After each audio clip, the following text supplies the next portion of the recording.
C'est parti donc pour notre débat d'aujourd'hui dans les Galactiques. Rétorqué il y a 10 ans, la proposition de la loi sur la nationalité visant à réserver les plus hautes fonctions aux personnes des pères et des mères congolais vient de revenir dans le débat en République démocratique du Congo. Et c'est là à 8 mois de la présidentielle.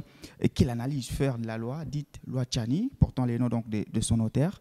La congolité vise-t-elle une personne ou un groupe en particulier? Que reproche-t-on à cette proposition? Entre-temps, Félix Tshisekedi, le président de la République, a lancé la deuxième saison du gouvernement Jean-Michel Samaloukonde avec les retours aux affaires des figures de proue, dont Jean-Pierre Bemba à la défense, Vital Kamerhe à l'économie, Moussa Nyamwisi à l'intégration régionale. Comment comprendre ces réajustements? Les profils des uns et des autres vous rassurent-ils? Autant de questions au cours de ces numéros avec vous, Clément Kabamba. Vous avez suivi l'actualité et les débats en République démocratique du Congo. Aujourd'hui, on parle de la congolité, on parle des lois Tchani, on parle de Moïse Katumbi.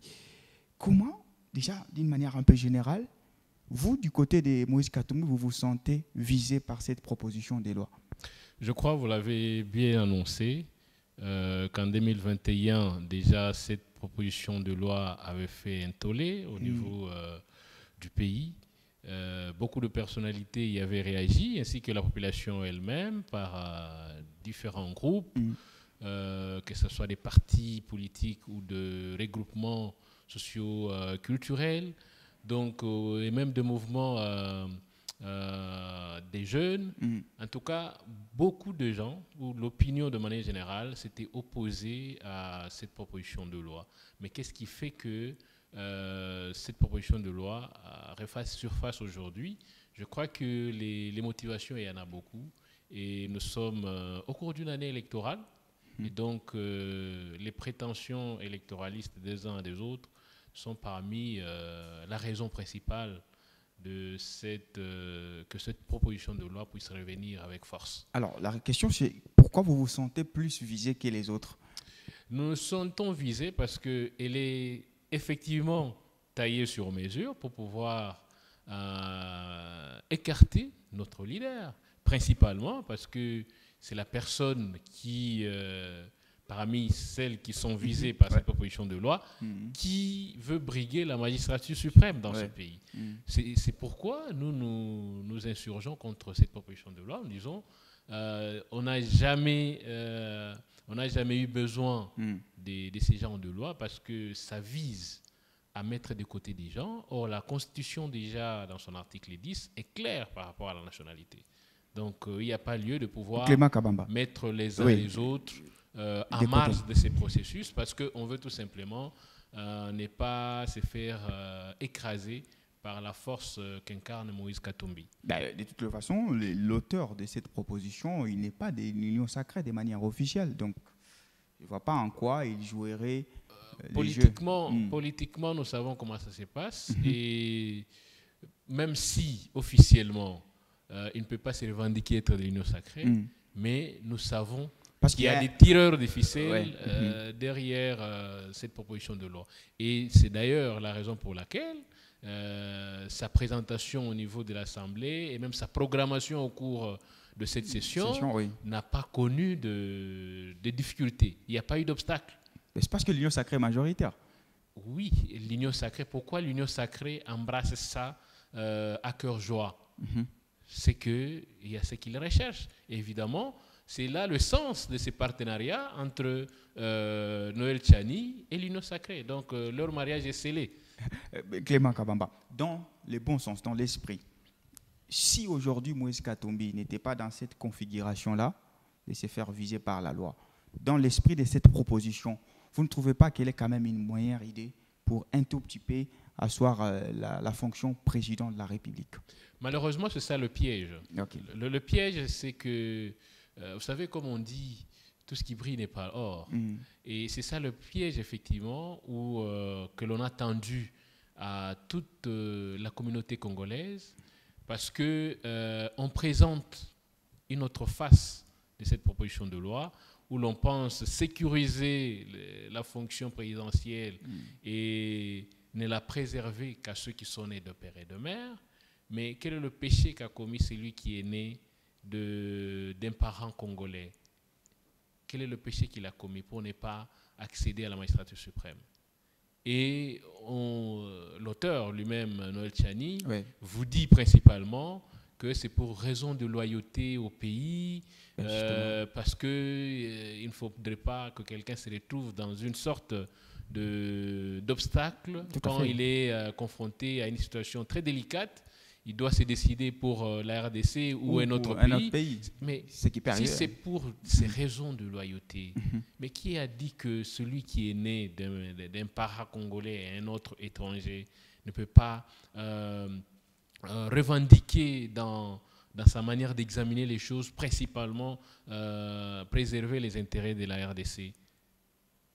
C'est de l'incantation où l'on pense, où l'on prête des intentions à quelqu'un alors qu'il n'en a pas. Je crois qu'on prête beaucoup plus d'intention à cette catégorie de personnes alors que les fonds est ailleurs. Et nous savons que les fonds est principalement politicien. Voilà. Alors d'une manière pratique, Clément Kabamba, nous sommes suivis. Vous, du côté de Moïse Katumbi ou de l'opposition, vous reprochez quoi à cette proposition de loi? La discrimination, vous savez, la discrimination déjà, elle est fustigée par la Constitution. On ne peut pas discriminer tout Congolais pour quelque raison que ce soit, pour raison de race, pour raison d'appartenance ethnique, pour raison et tant d'autres. Et si quelqu'un revient avec une loi discriminatoire, dans ce sens, qui peut mettre en péril toute la paix que nous recherchons, toute la stabilité sociale que nous recherchons à beaucoup de prix, et on ne peut que s'attaquer à ces genres de personnes. Donc c'est ça en fait, cette discrimination-là, où l'on veut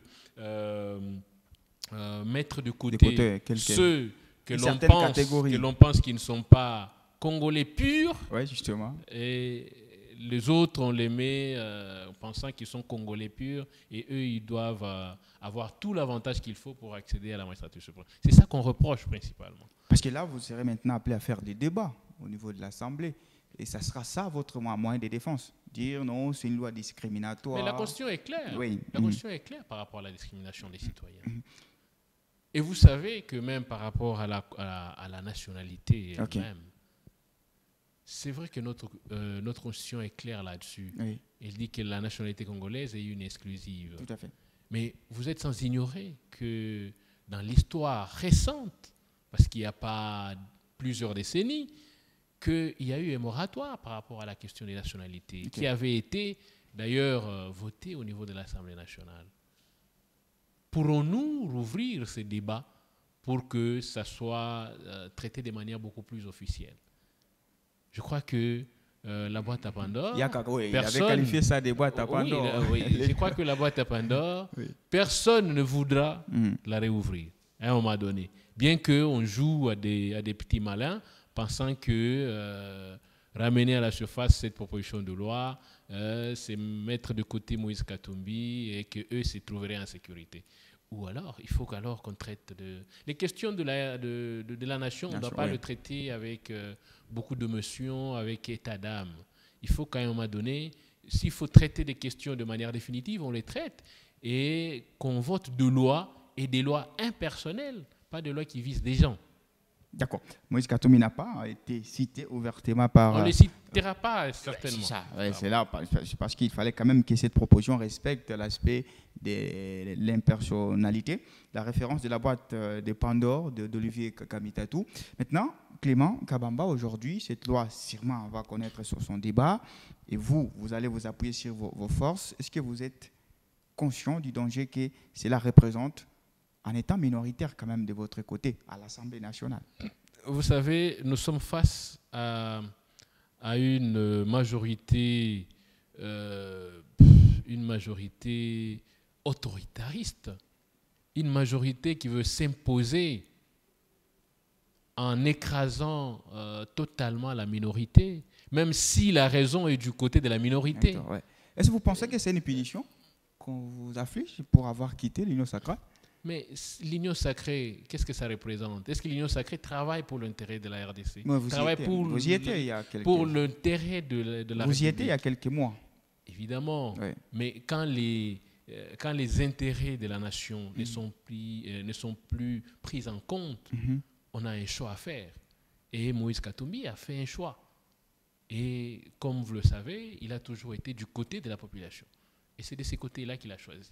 Ceux qui s'obstinent à aller sur l'autre voie, effectivement, c'est pour la politique du ventre, ceux qui veulent toujours assouvir leurs besoins matériels, leurs besoins de pouvoir. Ils sont de ces côtés. C'est ça les discours de l'opposition, puisqu'il y a quelques mois, vous teniez un discours. C'est pas les discours de l'opposition, mais c'est la je pars sauver réalité. mon frère à Kinshasa, je vais adhérer à sa vision, parce qu'il est en difficulté. Mais vous savez, du coup, là, vous changez. Vous savez que Moïse Katumbi a été celui qui a facilité justement, même on s'en souvient, qu'on construise cette histoire d'union sacrée. Ouais, justement. Mais après, quand on sent que la raison qui a soutenu la construction de ces regroupements ou de cette coalition n'est plus considérée, à un moment donné, on doit faire un choix. Effectivement, c'est ça. Ouais.